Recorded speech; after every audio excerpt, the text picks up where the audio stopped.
भाग्य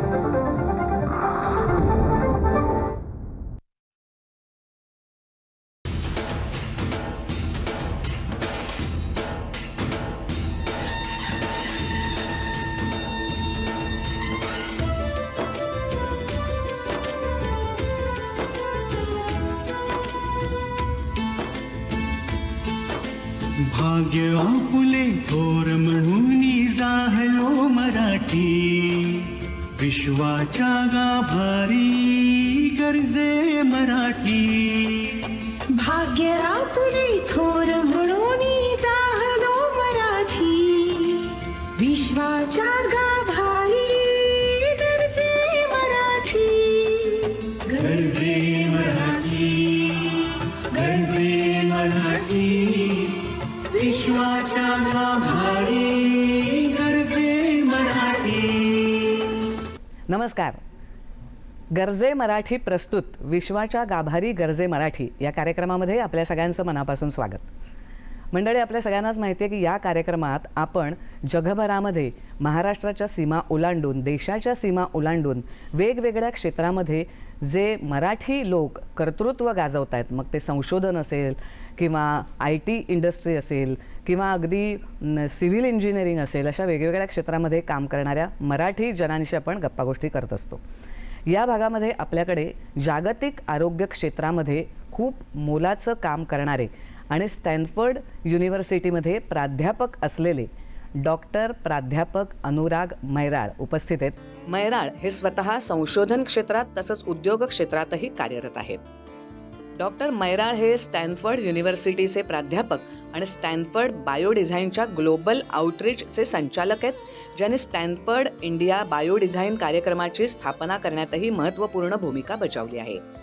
त्यांनी भारत सरकार, पंतप्रधान नरेंद्र मोदी, अनेक केंद्रीय मंत्री आणि राज्यांच्या मुख्यमंत्र्यांसोबत दीर्घकाळ काम केलंय आणि त्यांना पंतप्रधान नरेंद्र मोदी तसंच तेव्हाचे अमेरिकेचे राष्ट्राध्यक्ष बायडेन यांच्याकडून पुरस्कार प्राप्त झाले आहेत.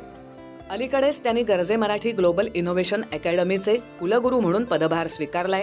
ते जागतिक स्तरावर आरोग्य तंत्रज्ञान उद्योगाशी जवळून काम करतात आणि ऑर्बिज मेडिकल या आरोग्य तंत्रज्ञान धोरण सल्लागार संस्थेचे संस्थापक आहेत. त्यासोबतच ते सेवा इंटरनॅशनल बे एरिया चॅप्टरचे अध्यक्ष म्हणूनही समाजसेवेत सक्रिय आहेत. अशा संशोधन आणि उद्योग क्षेत्रात कार्यरत प्राध्यापक अनुराग मैराळ यांच्याशी संवाद साधूया. नमस्कार सर, आपलं कार्यक्रमात स्वागत. नमस्कार शिवानीजी. आता मी म्हटलं तसं सर, आरोग्य क्षेत्र हे खूप मोठंही आहे आणि खूप गांभीर्याने घेण्याची चं क्षेत्र आहे असं आपल्याला म्हणायला हरकत नाही. तर तुम्ही स्टॅनफर्डसारख्या युनिव्हर्सिटीत प्राध्यापक आहात, शिवाय तुम्ही आपल्या देशाच्या पंतप्रधानांना सुद्धा काही बाबतीत सल्ला देत असता, आपल्या देशातल्या काही राज्यांच्या मुख्यमंत्र्यांना सुद्धा सल्ला देण्याचा आरोग्य क्षेत्राविषयीचा काम करताय. म्हणजे अमेरिकेत राहून सुद्धा तुमची नजर आपल्या मायदेशावर आहे आणि त्यासाठी सुद्धा काम करण्याचाही तुमचे खूप मोठे प्रयत्न चालू आहेत. तर तुमचं सध्या नेमकं काम काय चालू आहे यानेच आपण सुरुवात करूया. खरं म्हणजे माझं काम स्टॅनफर्डमध्ये बायोडिझाईनवर आहे, म्हणजे हेल्थ टेक्नॉलॉजी इनोव्हेशनचं काम आहे ते. आणि ती मेथडॉलॉजी अशी आहे ज्याच्यात तुम्ही पहिले प्रॉब्लेम अंडरस्टँड करता आणि मग त्यानंतर त्याला सॉल्व्ह करता. बरोबर. जगभरात ती मेथडॉलॉजी खूप सक्सेसफुल झालेली आहे. भारतात आम्ही 18 वर्ष अगोदर ही मेथडॉलॉजी आणली होती आणि एम्स आणि IIT दिल्ली बरोबर आम्ही सुरू केलं. अच्छा. पण 18 वर्षात भारत खूपच वाढलं आहे आणि याच्यात जी क्लिनिकल नीड्स म्हणतात त्यांना ते पण वाढलं आहे, बर्डन वाढलं आहे. तर ती जी मेथडॉलॉजी आता पूर्ण भारतात पसरली आहे आणि त्याच्यात बरेच लोक इनोव्हेशनवरती ट्रेन झालेले आहेत. पण इश्यू हा आहे की ते इनोव्हेशन्स लोकांपर्यंत कसे आणायचे, अगदी तळागाळातल्या माणसापर्यंत. हो, शेवटच्या म्हणजे लास्ट माईलपर्यंत आणायचे, कसं आणायचं ते एक मोठा चॅलेंज आहे. बरोबर. तर माझं सध्याचं काम भारतात त्याच्यावरती फोकस आहे. जे इनोव्हेशन्स इथून येतात आहेत, इथल्या लोकांसाठी येतात आहे, इथल्या लोकांनी केलेले आहेत, त्यांना स्केल कसं करायचं, अच्छा, भारतात स्केल कसं करायचं, महाराष्ट्रात, बाकी राज्यात, आणि मग बाहेर कसं आणायचं. खरं म्हणजे 8 बिलियन लोक आहेत जगात, त्यातनं 5 बिलियन असे त्यांना हेल्थ टेक्नॉलॉजीचा ॲक्सेस नाही आहे, त्यांचा हेल्थ केअरचा चांगला ॲक्सेस नाही आहे. आपल्या भारतात बरेच फ्यू हंड्रेड मिलियन्स तसे आहेत. तर जर भारतात आपण हे सक्सेसफुल झालो, आपण हे टेक्नॉलॉजीज त्यांच्यापर्यंत आणू शकलो आणि लास्ट माईलमध्ये त्यांची हेल्थ इम्प्रूव्ह झाली, तर बाकीचे जे देश आहेत जसे म्हणजे ग्लोबल हेल्थ सेटिंगमध्ये म्हणतात 5 बिलियन लोक, त्या सगळ्यांची हेल्थ पण इम्प्रूव्ह होईल. त्याच्यावरती मी काम करतोय. तर त्याच्यावर काम स्टॅनफोर्डमध्ये करताय? हो, आणि स्टॅनफोर्डवरती करतो, पण एकटं नाही करत. म्हणजे हे सगळे पार्टनरशिप्स आहेत. आता तुम्ही पंतप्रधानांचं म्हटलं, त्यांच्याशी जेव्हा माझं बोलणं झालं होतं 3 वर्ष अगोदर, 2.5 वर्ष अगोदर, त्यांनी विचारलं की आम्ही जे आमचे ANMs आहे किंवा आशा वर्कर्स आहेत त्यांना आम्ही कसं स्किल्स करायचं, कसं डेव्हलप करायचं. तर ते एक आहे. तर आता एकटं तर करणार नाही. म्हणजे आता महाराष्ट्रात जसे मोठी टीम लागेल, खूप मोठी टीम लागते, खूप पार्टनर्स लागतात, NGOs लागतात, युनिव्हर्सिटीज लागतात. पण ह्या सगळ्यांबरोबर मिळून करतो. पण स्टॅनफोर्ड मला एनेबल करते करायला. तर खरं म्हणजे पण हे पण खूप कौतुक आहे ना, म्हणजे अमेरिकेतली स्टॅनफोर्ड सारखी युनिव्हर्सिटी भारतात, आणि इव्हन तुम्ही सिंगापूरला सुद्धा अटॅच आहात, तर त्या देशांचे प्रश्न लक्षात घेऊन त्यावर मात करण्यासाठी, सोल्युशन शोधण्यासाठी स्टॅनफोर्ड तुम्हाला सहकार्य करते. हे पण खूप मोठी गोष्ट आहे. मोठी गोष्ट आहे. म्हणजे 50 प्रोग्राम्स आहेत आमचे 6 कॉन्टिनेंटमध्ये. अंटार्क्टिकामध्ये आमचा प्रोग्राम नाही आहे. सगळ्या खंडात आहे. आणि मेन जो प्रिन्सिपल आहे या बायोडिझाईनचा, तुम्ही नीट पहिले समजा जी गरज काय आहे. प्रत्येक देशाची गरज वेगळी असते. तर तिकडचे जे इनोव्हेटर्स आहेत त्यांना शिकवायचं आणि त्यांच्याकडनं हे करून घ्यायचं, हा एक सिद्धांत आहे स्टॅनफोर्ड बायोडिझाईनचा. तर म्हणून हे आम्हाला ते करणं म्हणजे आमच्या प्रिन्सिपलशी अलाइंड आहे आणि करायला सोपं पण होतं. बरोबर. पण एकूणच मला सांगा, आता तुम्ही भारताच्या आरोग्य क्षेत्राचा खूप अभ्यास करताय. भारताच्या आरोग्य क्षेत्राच्या प्रगतीविषयी काय सांगाल तुम्ही? कारण आपल्याकडे 140 कोटी जनता आहे आणि त्यांना आरोग्य सेवा पुरवायची हे खूप मोठं आव्हान आहे. आता ज्या देशात मी असतो, अमेरिकेत, आम्ही 18% आम्ही हेल्थमध्ये टाकतो GDPचे. भारतात आपण 2 किंवा 3% त्याच्यात टाकतो. खरं म्हणजे गॅप खूप आहे. आणि कितीही आपण तो एक्सपेन्स वाढवला, आपण अमेरिकेच्या लेवलवरती आणू नाही शकत. आपल्याला ब्रिजेस बनवायचे, शाळा बनवायचे आहेत, अजून प्रायोरिटीज आहेत. तर कसं आपण त्या हेल्थ स्टॅटसला इम्प्रूव्ह करायचं कमी खर्च करून, त्याच्यावर फोकस आहे. प्रॉब्लेम मोठा आहे. आणि मी त्याला म्हणतो हेल्थ केअर पिरामिड जो असतो, त्याच्यात तुमचा जो सेकंडरी म्हणजे टर्शरी केअरवरती असतो, एम्स वगैरे, प्रायमरी केअर आपले प्रायमरी हेल्थ केअर सेंटर्स असतात, जसे आशा वर्कर्स आणि ANMs असतात, गावोगावी जे असतात, तिथे जे काम करतात आशा वर्कर्स आणि ANMs, त्यांना टेक्नॉलॉजी देऊन कसं त्यांना एम्पॉवर करायचं, कसं त्यांना एनेबल करायचं. तर त्याच्यात ते गावाचे हेल्थ कंडिशन्स आहेत लोकांचे, तिथेच्या तिथेच माहिती करायची आणि तिथे सॉल्व्ह करायचं. बरोबर. तो म्हणजे त्यांना तालुका किंवा जिल्हा प्लेसपर्यंत यायलाच लागणार नाही. कमीत कमी म्हणजे अगदी सिरियस असेल तर यायला लागेल. कारण सध्या काय होतं की सगळेचे सगळे आपल्या टर्शरी केअरमध्ये जातात. काही झालं की त्यांना तिकडे जावं लागतं. तर त्यांना एनेबल कसं करायचं आणि तिकडे ती कॅपॅसिटी कशी बिल्ड करायची, तर तो एक फोकस आहे. आणि टेक्नॉलॉजी करू शकते. म्हणजे थोडक्यात आरोग्य क्षेत्रामध्ये जास्तीत जास्त टेक्नॉलॉजी आणली. करेक्ट. कारण प्रत्येक ठिकाणी माणूस पुरवणं आपल्याला शक्य नसतं. तर त्या टेक्नॉलॉजी त्यांच्यापर्यंत पोचवून तळागाळापर्यंत त्यांना आपण वैद्यकीय सेवा कशा काय देता. करेक्ट. कारण हे आशा वर्कर्सला आपण डॉक्टर्स बनवू नाही शकत. तर ओव्हरनाईट ते होऊ नाही शकत आणि एवढे डॉक्टर्स आपल्याकडे नाही आहेत. तर त्यांना जर आपण टेक्नॉलॉजी देऊन थोडं इम्प्रूव्ह केलं, आणि आता टेलिमेडिसिन असतं, जर डॉक्टर्स तिथे मुंबईला बसले किंवा पुण्यात आहे तर टेलिमेडिसिनच्या थ्रू ॲडवाईस करू शकतात. पण ते करायला आपल्या आशा वर्कर्स आणि ANMला पण टेक्नॉलॉजी हवी ना, नाही तर कसं ते ॲडवाईस करणार. तर त्यामुळे त्यांना ती टेक्नॉलॉजी आणि शिकवायला पण. करेक्ट. अपस्किलिंग त्यालाच म्हणायचं. म्हणजे कमी खर्चामध्ये, कमी वेळेमध्ये जास्तीत जास्त तळागाळापर्यंत ही आपल्याला आरोग्य सेवा कशी नेता येईल आपल्या देशात, याच्यासाठी तुमचे प्रयत्न सुरू आहेत. आणि जर जमलं तर पुढच्या 10 वर्षात भारत अशा स्थितीत पोहोचेल की सगळ्यांकडे हेल्थ केअर इक्वल ॲक्सेस असेल आणि तो मॉडेल बनेल बाकी देशांसाठी. तो मॉडेल तो माझा विजन आहे. कारण सर असं आहे ना की आपल्याकडे बाकीचे सामाजिक प्रश्न पण खूप आहेत. नुसतं ते आरोग्याशी निगडीत नाही की डॉक्टर मिळत नाही हा नाहीये. तर एखादा तो रोजंदारीवर असतो, तो म्हणतो तालुक्याला जायचंय म्हणजे माझी 1 दिवसाची रोजंदारी जाईल, मग मला खर्च करून रिक्षा करून जायला लागणार आहे, जाऊ दे मी जातच नाही, आणि ते असे दिवस पुढे ढकलतात. त्यासाठी त्यांच्यापर्यंत ती आरोग्य सेवा गेली पाहिजे. करेक्ट. खरं म्हणजे तो खूप मोठा इश्यू आहे. तर त्यांच्या bring health care to people as they need it, हा एक जो प्रिन्सिपल आहे त्याच्यावरतीच आम्ही काम करतोय. म्हणजे आपण बरंचसं काय असतं, आपलं हेल्थकेअर सिस्टम आपल्या हिशोबाने डिझाईन केलेलं असतं. Exactly. म्हणजे ते रुरल अर्बन एरियाज जे असतात त्यांच्या हिशोबाने डिझाईन केलेलं असतं. बरोबर. पण रुरल पॉप्युलेशन जी असते, आपल्या गावात जे लोक असतात आणि त्याचे अजूनही आपण needs वेगळे आहेत. 60% तरी ग्रामीण भागात आहेत असं हो म्हणतोय. हो, आणि ते काही चेंज होणार नाही. तर कसं त्यांच्या पॉईंट ऑफ व्ह्यूनी आणि त्यांच्या कॅपॅसिटी आणि त्यांच्या सॉर्ट ऑफ नीड्सवरती फोकस करून हेल्थ सिस्टम डेव्हलप करायचं, त्याच्यावरती काम बरोबर. करतोय. सर, आता आम्ही तुमच्याकडनं एकूणच भारतातलं आरोग्य क्षेत्र कसं आहे आणि त्यांची गरज काय आहे याविषयीची माहिती घेतली. अजूनही काही माहिती आम्हाला तुमच्याकडनं भरपूर ऐकायची आहे, पण एका ब्रेकनंतर. विश्वाच्या गाभारी गरजे मराठी. गरजे मराठी प्रस्तुत विश्वाच्या गाभारी गरजे मराठी या कार्यक्रमात ब्रेकनंतर आपलं पुन्हा एकदा स्वागत. तर सर, आता आम्ही आरोग्य क्षेत्राविषयी विचारलं आणि तुम्ही तिकडे काय काय करताय ह्याबद्दलही जाणून घेतलं. पण आता आम्हाला तुमच्या जरा लहानपणाकडे जायचं आहे, कारण तुम्ही या क्षेत्रात कसे गेलात आणि अमेरिकेपर्यंत जाऊन ते काम कसं सुरू केलं याविषयी ऐकायचं आहे. तर तुम्ही मला वाटतं रायपूरचे आहात, म्हणजे छत्तीसगडमधल्या रायपूर शहरातले. शहर अगदी खूप छान आहे, सांस्कृतिक वातावरणातलं आहे. तर तिकडून एक रायपूरमध्ये राहणारा मुलगा स्टॅनफर्ड युनिव्हर्सिटीमध्ये आज हेड होतो, ही खरंच खूप मोठी गोष्ट आहे. तर हा प्रवास थोडक्यात सांगाल का? तर लहानपण माझं रायपूरमध्ये झालेलं. रायपूर त्या पहिले मध्य प्रदेशमध्ये असायचं, आता छत्तीसगडमध्ये झालेलं आहे. आणि खरं म्हणजे बरीच ट्रायबल आणि रुरल पॉप्युलेशन होती तिथे. तर लहानपणी बाबा जे टीचर होते, आई टीचर होती, तर ते मला लहानपणी आपल्या बरेच सामाजिक कार्यक्रमात जे इन्व्हॉल्ड होते ते मला घेऊन जायचे. आणि मी पाहिलं की किती रिसोर्स कन्स्टेंट्स किती आहेत. आणि हेल्थचं आहे, एज्युकेशनचं आहे, आणि एज्युकेशनचे बाबा जोडलेले होतेच.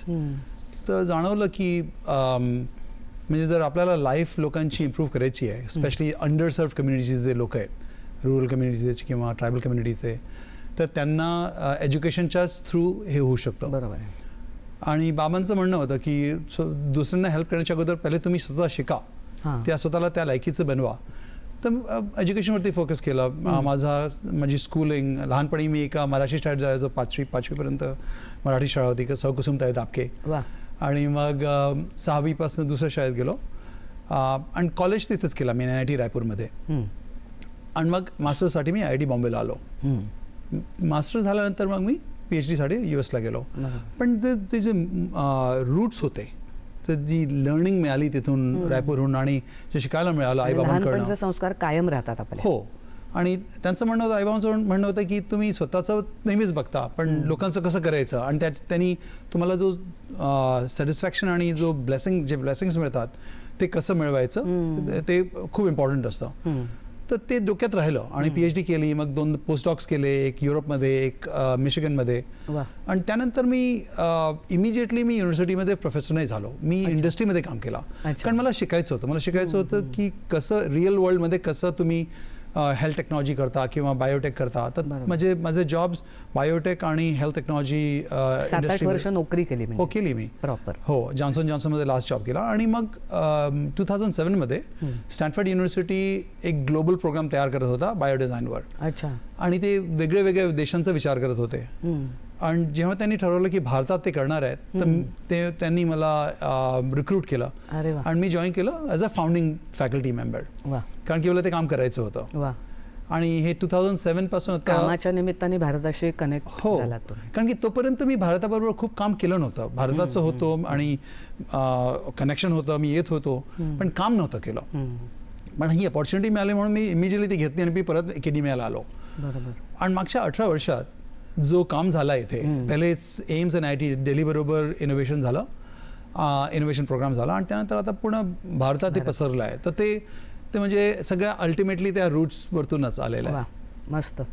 पण मला एक कळत नाही, तुम्ही IIT इंजिनिअरिंग हे तांत्रिक विषय शिकलात आणि एकदम बायोमध्ये आरोग्य क्षेत्रात कसे काय गेलात? कारण म्हणजे मला लहानपणी बायोलॉजी अगदी आवडायचं नाही. मला वाटलं बायोलॉजी म्हणजे तुम्हाला मगअप करायचं, म्हणजे खूप असं मेमोराईज करायचं, आणि मला असे मॅथमॅटिक्स असे सब्जेक्ट्स आवडायचे.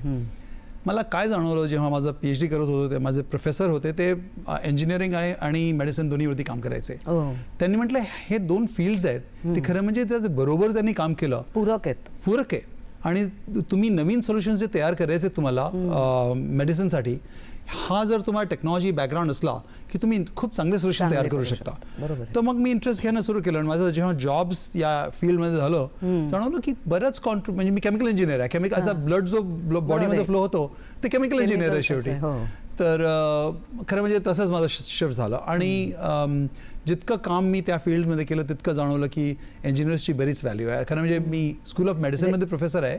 अच्छा. आणि माझ्याशिवाय दुसरं म्हणजे बाकी सगळे जे प्रोफेसर्स आहेत सगळे MDs आहेत. मी फक्त एक PhD केमिकल इंजिनिअरिंग प्रोफेसर आहे. म्हणजे तुम्ही तांत्रिक क्षेत्रातले आहेत आणि ते सगळे मेडिसिनचे आहेत.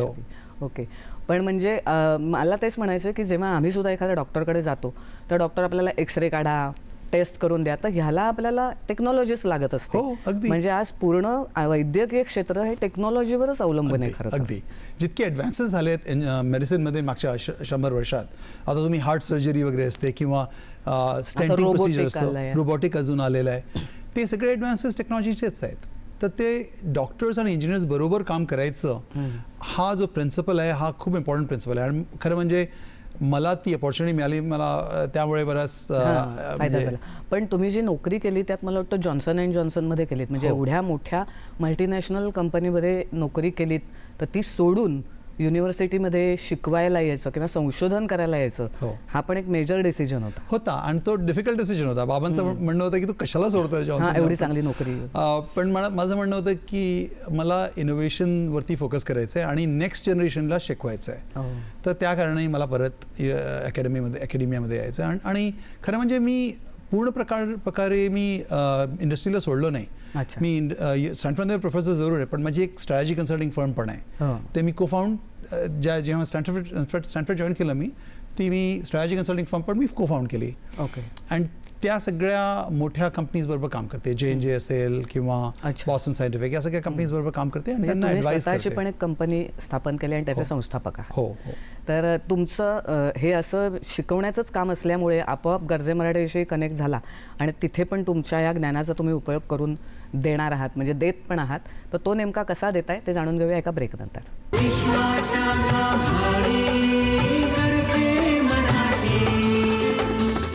गर्जे मराठी प्रस्तुत विश्वाच्या गाभारी गर्जे मराठी या कार्यक्रमामध्ये ब्रेक नंतर आपलं पुन्हा एकदा स्वागत. तर सर, आत्ता तुम्ही सांगत होतात की जॉन्सन अँड जॉन्सनमध्ये तुम्ही नोकरी केली, पण म्हणजे नुसती नोकरी नाही तर तुम्ही डायरेक्टर होतात त्या कंपनीमध्ये. पण नंतर सर तुम्ही MBA पण केलं. म्हणजे इंजिनिअरिंग झालं, मग मेडिकल फील्ड झालं आणि मग MBA केलं, म्हणजे मॅनेजमेंटचं शिक्षण घेतलं. ते कशासाठी घेतलं तुम्ही? खरं म्हणजे जेव्हा माझं पहिला जॉब होता सॅन फ्रान्सिस्को बे एरियामध्ये माझ्या PhD नंतर, मी टेक्नॉलॉजी डेव्हलप करायचो, इनोव्हेशन करायचो. माझे सगळे पॅटर्न्स तिथूनच आलेले आहेत. मला जाणवलं की मी टेक्नॉलॉजी इनोव्हेट करू शकतो, पण त्यांना लोकांपर्यंत कसं आणायचं, मार्केट कशी करायची, लोकांपर्यंत कसं आणायचं ते मला नव्हतं कळत.